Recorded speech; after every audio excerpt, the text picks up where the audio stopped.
প্রথম হচ্ছে কি, আমরা এখানে আসার পর প্রবাসী যারা আমাদের রেমিটেন্স আর্নার যারা আছে, তাদের আমরা রেমিটেন্স যোদ্ধা বলি, যাদের উপর বাংলাদেশের অর্থনীতি দাঁড়িয়ে আছে, তাদের প্রতি আমরা আমাদের দায়িত্ব পালন করতে পারি নাই। আমি আমার ব্যক্তিগত জীবনে দেখেছি, যখন এয়ারপোর্টে দেখতাম, এয়ারপোর্টে মানে আমরা অসৎ ব্যবসায়ী হোক, রাজনীতিবিদ হোক, তাদেরকে আমরা ভিআইপি মর্যাদা দিই, কিন্তু আমাদের রেমিটেন্স আর্নার যারা, তাদের সাথে আমরা অত্যন্ত অত্যন্ত খারাপ ব্যবহার করি, অপমানজনক ব্যবহার করি। এটা আমার সারা জীবনে একটা খুব দুঃখ ছিল, মনে হয়েছিল যে এটা আসলে অ্যালাউ করা উচিত না। যাই হোক, সেরকম মানসিকতা নিয়ে আমরা কাজ শুরু করেছি, কি কি করা যায়। প্রথমে আপনাদের বলে রাখি, আমরা প্রবাসী যারা কর্মী আছে তাদের কল্যাণের জন্য কি কি করেছি। প্রথম আমরা যে কাজটা করেছি সেটা হচ্ছে, আপনারা জানেন এখানে একটা প্রবাসী কল্যাণ ব্যাংক আছে, এই ব্যাংক থেকে ঋণ দেওয়া হয়। তো আমরা এখন এমন একটা ব্যবস্থা করেছি, এই ব্যাংক এখন সরাসরি রেমিটেন্স পাঠানো যাবে।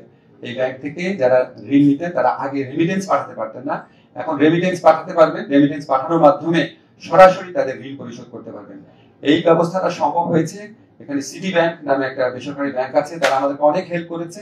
তাদের সাথে একটা মেমোরেন্ডাম অফ কোঅপারেশন করেছি, সেটার আলোকে মোট কথা হচ্ছে, আগে প্রবাসী কল্যাণ ব্যাংক থেকে যারা লোন নিতেন তারা এখানে রেমিটেন্স পাঠাতে পারতেন না, প্রবাসী কল্যাণ ব্যাংক পাঠাতে পারতেন না, ওইখান থেকে ঋণটা শোধ করতে পারতেন না। এখন তারা সরাসরি কাজটা করতে পারবেন।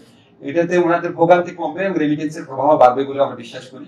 আমরা প্রবাসী কল্যাণ ব্যাংকের পাশাপাশি অন্য আরো 12টি বাণিজ্যিক ব্যাংক, দেশের সর্ববৃহৎ 12টি বাণিজ্যিক ব্যাংকের সাথে আলাপ করেছি আমরা বলছি শুধু প্রবাসী কল্যাণ ব্যাংক না, আপনারাও প্রবাসীদেরকে ঋণ দেন। এখন প্রবাসীদের ঋণের অনেক বেশি প্রয়োজন আছে, তো ওনারা আমাদের সাথে এগ্রি করেছেন, ওনারা রাজি হয়েছেন, কিন্তু এটার জন্য একটা ক্রেডিট গ্যারান্টি লাগবে।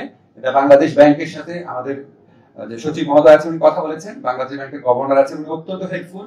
উনি আমাদের সাথে যেভাবে কথা বলেছেন, আমরা আশা করছি এই ক্রেডিট গ্যারান্টিটা অচিরেই হয়ে যাবে। আমাদের কাছে মনে হয়েছে উনি পজিটিভ। এই ক্রেডিট গ্যারান্টিটা হলে এই 12টা যে বাণিজ্যিক ব্যাংক আছে তারাও প্রবাসীদেরকে ঋণ দিতে পারবে, যেটা আগে কখনো ছিল না। এর পাশাপাশি আমরা প্রবাসীরা আমরা লক্ষ্য করেছি যে ওনারা প্রবাসী কল্যাণ ব্যাংকের যে মূল শাখাটা, এখানে আসার ক্ষেত্রে অনেকের অনেক প্রতিবন্ধকতা থাকে, অনেক দূর প্রান্ত থেকে আসেন। এই জন্য আমরা যে সমস্ত এলাকায় আপনার সোনালী ব্যাংক এবং অগ্রণী ব্যাংক রয়েছে, ওই সমস্ত জায়গাতে প্রবাসী কল্যাণ ব্যাংকের বুথ স্থাপনের জন্য, অর্থাৎ আরো কোনো টাকা খরচ না করে বা ব্যাংক পাওয়ার খরচ না করে, আমরা অগ্রণী ব্যাংক এবং সোনালী ব্যাংক ওনাদেরকে প্রস্তাব দিয়েছি যে ওনাদের কিছু কিছু রিমোট জায়গা থেকে যেসব প্রবাসীরা আসেন এবং প্রবাসী অধ্যুষিত এলাকা থেকে যারা আসেন, সেখানে যেন আমরা প্রবাসী ব্যাংকের বুথ খুলতে পারি। আমাদের প্রস্তাব দেওয়া হয়েছে এবং আমরা খুবই আশাবাদী এটাও হয়ে যাবে। আর সবচেয়ে ইম্পর্টেন্ট যে জিনিসটা, আপনারা জানেন প্রবাসী শ্রমিক যারা আছেন, কর্মী যারা আছেন, তারা প্রবাসে নানা ধরনের ভোগান্তির শিকার হন এবং সেখানে আমাদের দূতাবাসগুলো ঠিক মতো দায়িত্ব পালন করেন না, এই ধরনের অভিযোগ রয়েছে। আমাদের শ্রম কল্যাণ উইং রয়েছে, তারপরেও তারা ঠিক মতো কাজ করে না, এই ধরনের প্রচুর অভিযোগ, আপনারা সবাই এটা জানেন। তো আমরা সেটা খুব শক্তভাবে দেখার চেষ্টা করেছি।